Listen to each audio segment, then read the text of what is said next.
Good morning বন্ধুরা, তোমরা কেমন আছো? আশা করি খুব ভালো আছো। আমিও খুব ভালো আছি প্রতিদিন। কিন্তু আজকেও তোমাদের কাছে রেসিপি নিয়ে হাজির হলাম। আজকে আমি বানাবো চিংড়ির পেঁয়াজি। পেঁয়াজি অনেক রকমভাবে খেয়েছো, আজকে আমি তাই ভাবলাম একটু চিংড়ি দিয়ে পেঁয়াজি বানাই। চলো বন্ধুরা, কীভাবে বানাচ্ছি, কী কী উপকরণ লাগছে সমস্ত সব কিছু তোমাদের সাথে শেয়ার করে দেবো। চলো, তার বেশি কথা না বলে কী কী উপকরণ লাগছে বলে দিই। তার জন্য দেখো লম্বা লম্বা করে পেঁয়াজ নিয়ে নিয়েছি কেটে, পেঁয়াজি যাতে বানাবো একদম জিরি জিরি করে। আর নিয়ে নিয়েছি কাঁচা লঙ্কা, ঝালটা তোমাদের মতন করে নিয়ে নেবে। এখানে নিয়ে নিয়েছি আদা রসুন, আমি গ্রেট করে নিয়ে নিয়েছি, তোমরা চাইলে বেটেও নিতে পারো।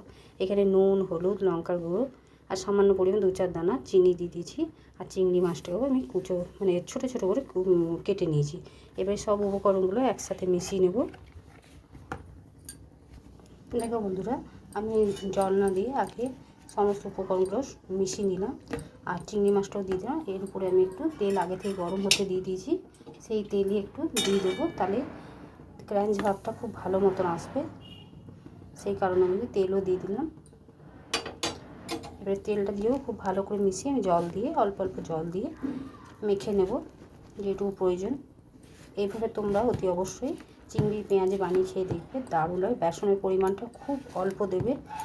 আমি 2 চামচ মতন বড় চামচের এই চামচটা বেসন দিয়েছি। পেঁয়াজের পরিমাণটা একটু বেশি দিয়েছি, যাতে পেঁয়াজি আর চিংড়ি মাছটা তোমরা যেরকম খাবে সেভাবে দেবে। এবার আমি একটু জল দিয়ে হাত দিয়ে ভালো করে মেখে নিয়ে তারপর তোমাদের কাছে ফিরে আসছি। দেখো বন্ধুরা, একদম শুকনো শুকনো করে মেখে নিয়েছে। হাতে একটু তেল দিয়ে দিলাম রিফাইন্ড অয়েল। দেখো একদম শুকনো শুকনো, মানে খুব পাতলা নয়, একটু টাইটভাবে, যাতে পেঁয়াজি বানাবো। এবার আমি এইভাবে শেপ দিয়ে দেবো পেঁয়াজির মতন।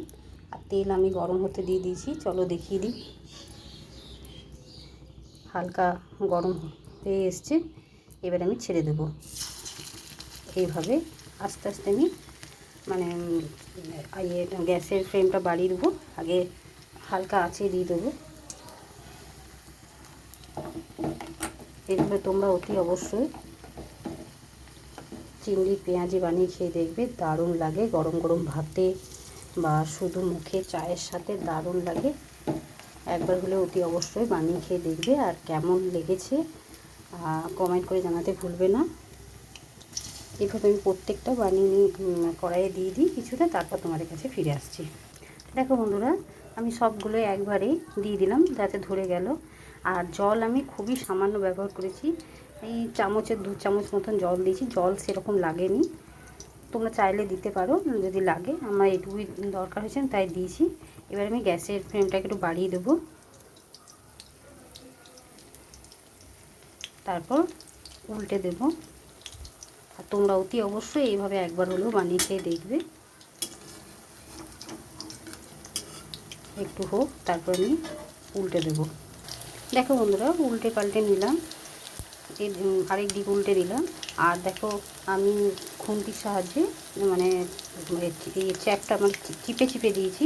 তোমরা চাইলে ওটাকে তুলে পরে আরেকবার কোনো কিছু দ্বারা, ম্যাশারের দ্বারা বা কোনো কিছু গ্লাসের পেছন দিক দিয়েও হোক মানে চেপে চেপে নিতে পারো। আমি খুন্তির সাহায্যে নিলাম, আলাদাভাবে তুললাম না।